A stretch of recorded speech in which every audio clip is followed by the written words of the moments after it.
Hello everyone, welcome to Ken Studies. आज है 4 सितंबर। Start करते हैं आज के एमसीक्यू क्वेश्चन। आज का फर्स्ट क्वेश्चन है, recently where was the global fintech fest 2024 held. यहाँ पर आपसे पूछा जा रहा है, हाल ही में ग्लोबल फिनटेक फेस्ट का आयोजन कहाँ पर किया गया। आपके ऑप्शंस हैं न्यू दिल्ली, मुंबई, चेन्नई या फिर हैदराबाद। आपको उस शहर का नाम बताना है जहां पर ग्लोबल फिनटेक फेस्ट का आयोजन किया गया है। और इस क्वेश्चन में आपका करेक्ट ऑप्शन हो जाएगा ऑप्शन बी। सो इसका आयोजन किया गया है मुंबई में। आप यहाँ देख सकते हैं, prime minister Narendra Modi addressed global fintech fest 2024 held at the Jio world convention centre in Mumbai. And this event is organized jointly by the Payments Council of India, the NPCI and FinTech Convergence Council. So this Global FinTech Fest is considered one of the world's largest gatherings of the fintech startups, investors, experts, bankers and regulators from around the globe. आप ध्यान रखेंगे, fintech fest का आयोजन किया गया है मुंबई में। बढ़ते हैं नेक्स्ट क्वेश्चन की ओर। Which organization has recently launched a scheme called SPICED, जिसका फुल फॉर्म है Sustainability in Spice Sector through Progressive, Innovative and Collaborative Interventions for Export Development। यहाँ पर आपसे पूछा जा रहा है, हाल ही में किस संगठन ने स्पाइस्ड नामक एक योजना की शुरुआत की है। आपने देखा कि इसका फुल फॉर्म है Sustainability in Spice Sector through Progressive, Innovative and Collaborative Interventions for Export Development। और आपके ऑप्शंस हैं Indian council of agricultural research, food safety and standards authority of India, Indian chamber of food and agriculture या फिर spices board of India.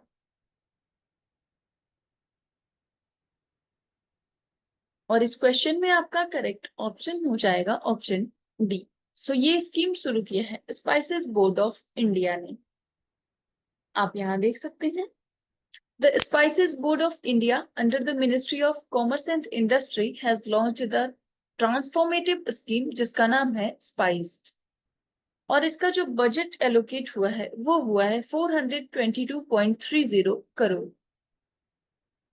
इसके उद्देश्य की बात करें तो इसका उद्देश्य है to significantly boost spice export, enhance productivity and upgrade the post-harvest quality of spices. And this will facilitate value addition and derive innovation and sustainability in the spice sector by introducing sub-components like mission value addition, mission clean and safe spices, and promotion of GI spices.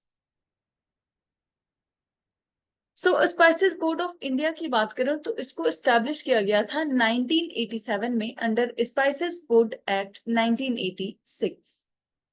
और इसका headquarter स्थित है कोची, केरला में।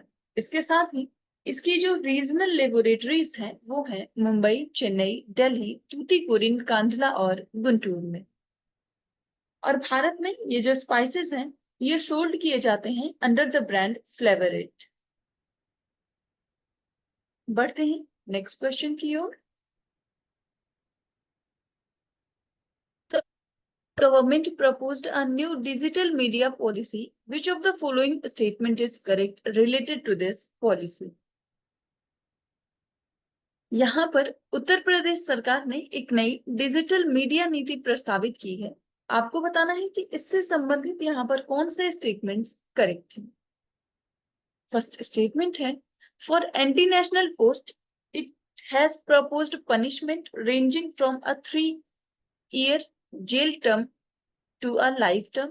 And second, under this policy, a cash reward of UP to a cash reward of up to rupees 8 lakh per month for social media influencers would be provided.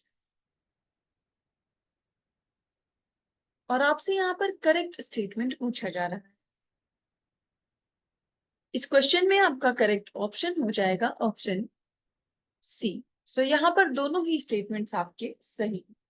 सो राष्ट्र विरोधी जो post होते हैं उनके लिए 3 साल से लेकर आजीवन कारावास तक की सजा का प्रस्ताव है इसमें। इसके साथ ही सोशल मीडिया जो उत्तर प्रदेश की नीति है उसके तहत सोशल मीडिया प्रभावितों को प्रति माह 8 लाख रुपए तक का नगद पुरस्कार दिया जाएगा। आप यहाँ देख सकते हैं The Uttar Pradesh government's new digital media policy provides cash reward to influencers for publishing and popularizing the policies and programs of state government. और आपने देखा कि जो एंटी नेशनल पोस्ट होंगे उसके लिए जो दंड का प्रावधान है वो है 3 ईयर का jail term to life term. और इसका मेन जो उद्देश्य है ऑब्जेक्टिव है वो है Digital Media Policy 2024 is to spread awareness among the people about the programs and achievements of the government and their benefits. So under this policy, a cash reward of up to 8 lakh per month for social media influencers would be provided. And the content providers have been divided into 4 categories on the basis of their subscribers and followers on different social media platforms. बढ़ते हैं next question की ओर।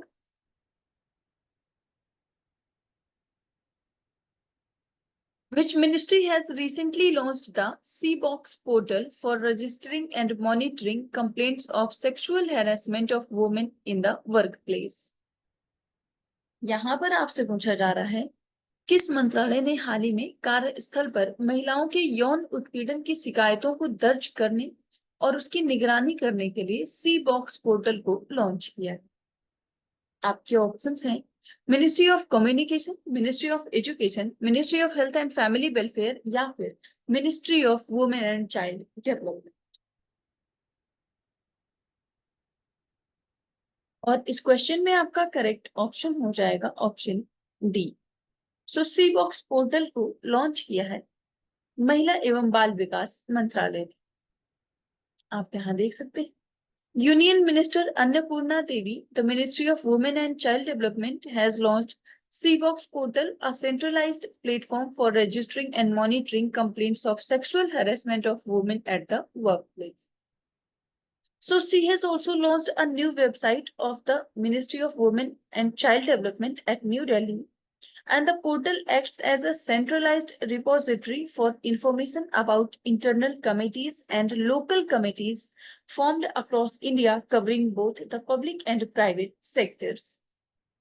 So it also includes a designated nodal officer to enable real-time monitoring of complaints, resulting in a faster and assured readdressal process. प्रश्न की ओर।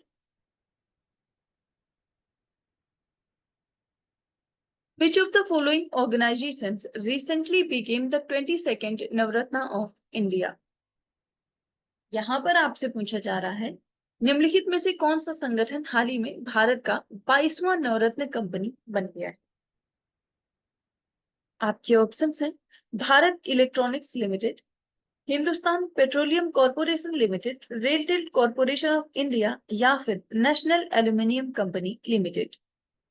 आपको बताना है कौन सी वो संस्था है जिसको भारत में 22nd नवरत्न कंपनी का दर्जा दिया गया है।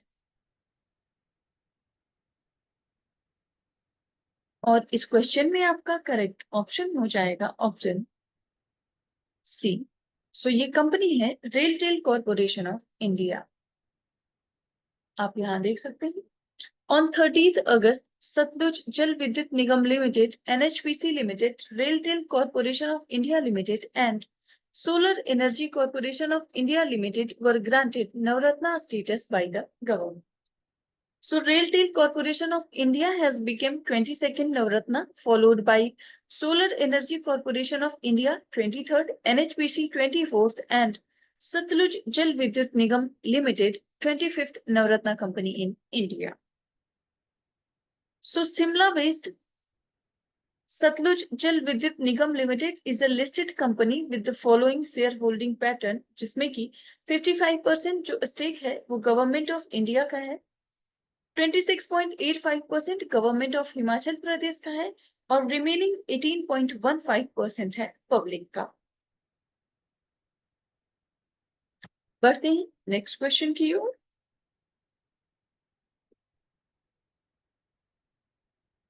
With reference to Colombo Security Conclave, consider the following statements. यहाँ पर कोलंबो सुरक्षा सम्मेलन से संबंधित कुछ कथन दिए गए हैं जिन पर आपको विचार करना है। फर्स्ट स्टेटमेंट है, it aims to create a platform for closer cooperation in maritime security and address regional security threats. Second, India, Bangladesh and Nepal are the founding members of Colombo Security Conclave. And third, observer states of CSC have no role in decision making. और यहां पर आपसे पूछा जा रहा है कि कितने ऐसे स्टेटमेंट्स हैं CSC से संबंधित जो कि करेक्ट है।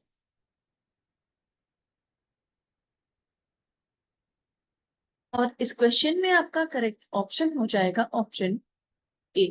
सो यहाँ पर केवल एक ही स्टेटमेंट आपका करेक्ट है, वो है first statement.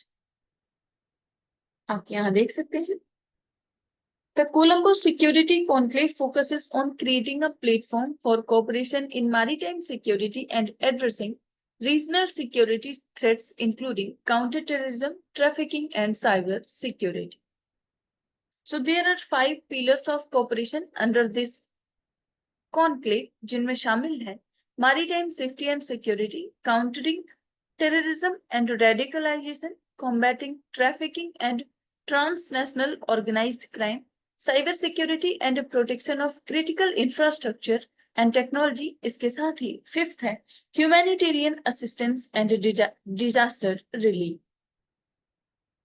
So founding members की बात करें